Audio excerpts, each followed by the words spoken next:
Maupo tayo. Gandang umaga sa inyo lahat. Vice President Jejomar Binay, former President Fidel Ramos, Speaker Feliciano Belmonte, Executive Secretary Paquito Ochoa, Secretary of National Defense Voltaire Gasmin, and other members of the Cabinet, General Ricardo David, Chief of Staff, Police Director General Raul Bacalso, other members of the PNP, MMDA Chair Francis Tolentino, Vice Chairman of the EDSA People Power Commission, Christopher Carrion, Commissioners of the EDSA People Power Commission, Maria Montelibano, overall Program Chairperson of the 25th EDSA People Power Anniversary Celebration, distinguished members of the Senate and the House of Representatives, officers and men, personnel of the AFP, PNP, and the Philippine Coast Guard, honored guests, my fellow workers in government, mga minamahal ko pong kababayan.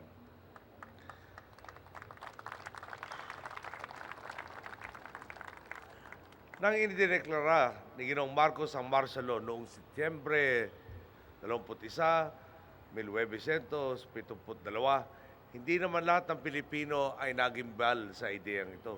Sa katunayan, may mga sumang-ayon pa dito dahil sa tingin nila, ito ang tatapos sa lumalaganap na kaguluhan daw noon. Alam naman po natin kung ano talaga nangyari.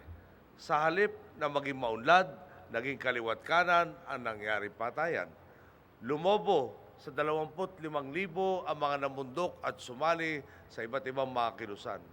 Nagsiksikan sa mga kulungan ng oposisyon na hinabol ng militar at kapulisan.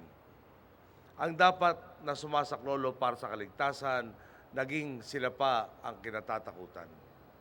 Bahagi ng mandato ng mga pulis at sundalo na sundin ang anumang utos ng kanilang pong boss. Kapag may ipinatakip si boss, sir, yes, sir agad.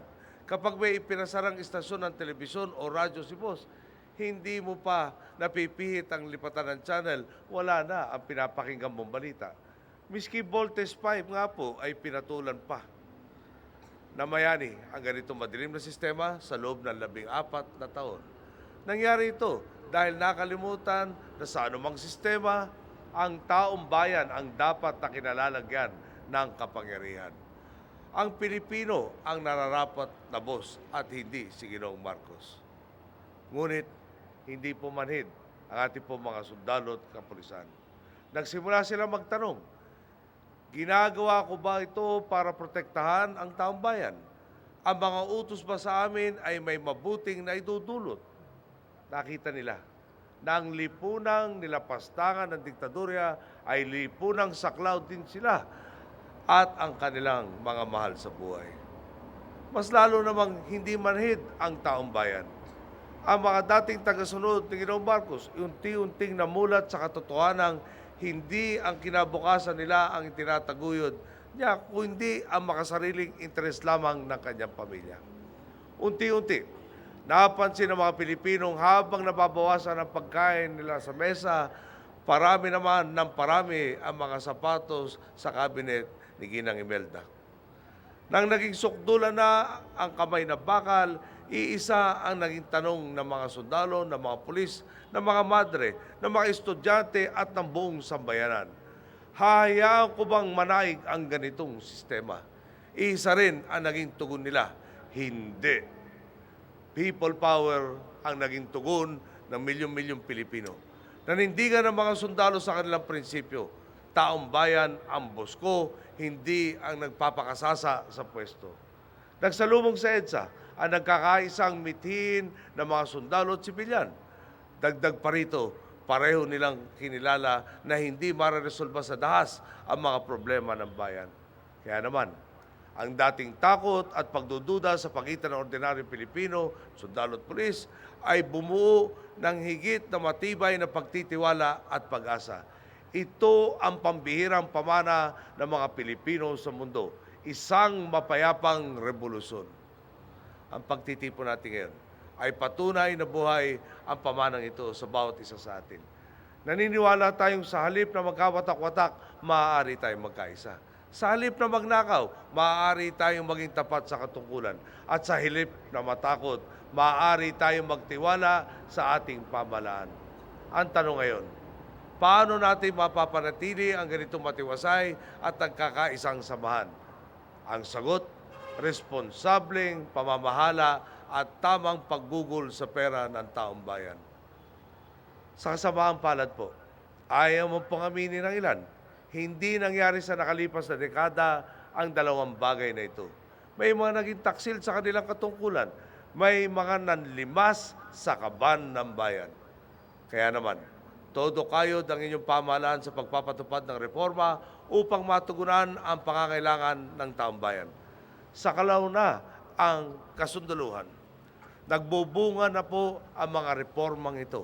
Ang halimbawa po nito ang pagpapatayo ng hindi bababa nga po sa 20,000 housing units para sa ating po mga sundalo at pulis sa sobrang abot kayang halaga nitong taon na to.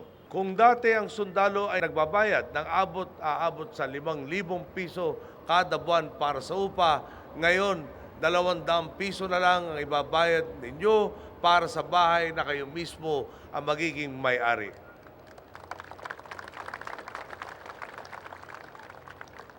Ang matitipid po ninyo, mapupunta sa inyong hapagkainan, sa edukasyon ng inyong mga anak at sa iba pang mga bagay na karapatan naman ninyo bilang malayang Pilipino. Hindi natin ito hinugot sa kung saang pondo. Walang hokus-pokus po dito. Dahil sa tamang pamamalakad at sa masinop na paglalaan ng pera, nakatipid tayo at nakabuo tayo ng pabahay para sa ating pong mga kawal at kapulisan. Kung walang nanlilimas sa kabayan ng bayan, aasenso ang mga Pilipino. At nagawa po natin ito sa loob lamang ng 8 buwan sa pwesto. Iyan din siguro,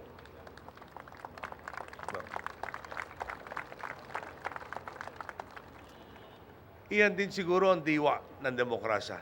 Tumitibay ito kung ang taong bayan na nagsisimulang maniwala sa kanilang gobyerno, kung lalo sila nakikilahok kaysa itakwil ang sistema. Halimbawa, yung pong 25,000 na sumali sa kilusan noong panahon ng batas militar, problemang minana ng aking ina. Bumaba po ito sa 6,000 bago matapos ang kanyang termino. Hindi po komplikado ang batayang prinsipyong ito. Ang nangyari lang, nagtaguyod ang pamahalaan ng isang sistemang mas ginusto ng taong salihan kaysa buwagin. Ngayon, sa pagtahak natin sa isang direksyon, ganyang klase ng sistema ang itinataguyod natin. Kapag may isa ng pangangkaso, may aasahan ka dapat na katarungan. Kapag nagtapos ka mag-aral, may aasahan ka dapat na trabaho. Ito dapat ang bunga ng demokrasya. Ito ang hamon sa atin ng EDSA. Ngayong umaga, ipakita nating buhay ang people power at hindi ito nagtapos sa 4 na araw noong Pebrero 1986. Sa tuwid na pamamahala at sa pagsugpo natin sa korupsyon, palayain natin ang bayan natin mula sa kahirapan. Mga minamahal kong kababayan, ang mas maliwanag na bukas ay ginagawa na natin sa ngayon. Sama-sama nating itong isakatuparan. Magandang umaga po. Maraming salamat sa inyo lahat.